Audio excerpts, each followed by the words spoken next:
Make a non-rectangular box for the laser cutter. There's a few different ways to do this. I'm going to show you what I feel like is the most intuitive. One way, well, two ways actually. One way to do this is to create a shape, draw your set in here if you want to do something that's not rectangular. Make that a little bit more obvious what's going on there. And then you could create a solid object from that by extruding out that shape. And then you can go to surface modeling or just extrude all the faces over here. So one way is to take this and unstitch it. And then you have individual faces that you can take apart and move around.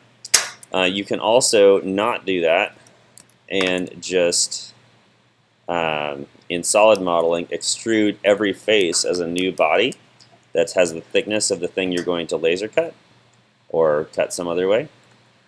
So I could extrude all of these faces as new bodies, and then I would have this box in here when I turn off the original. You would have all of the faces of that box.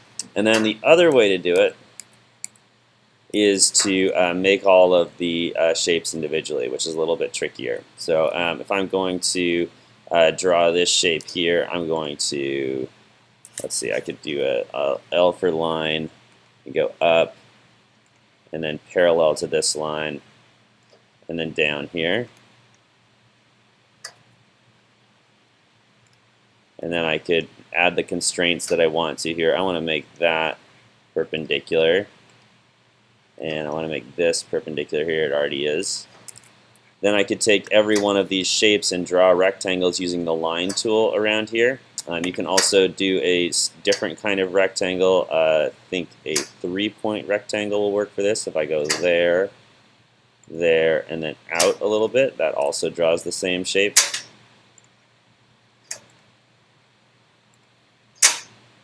And if I want all of these to be a consistent thickness to use on a tool that's cutting a sheet good, like a laser cutter or a CNC router, I could view D for dimension, click on my two sides, and make them all 0.125 or 0.25, whatever the material is you're using.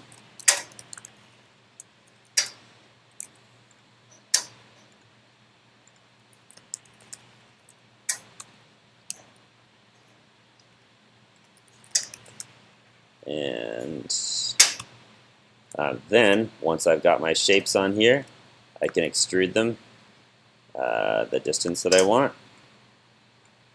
Maybe we'll go 4. E for extrude. My sketch disappears. I have to go back and turn on my sketch after I use it once to be able to reuse it.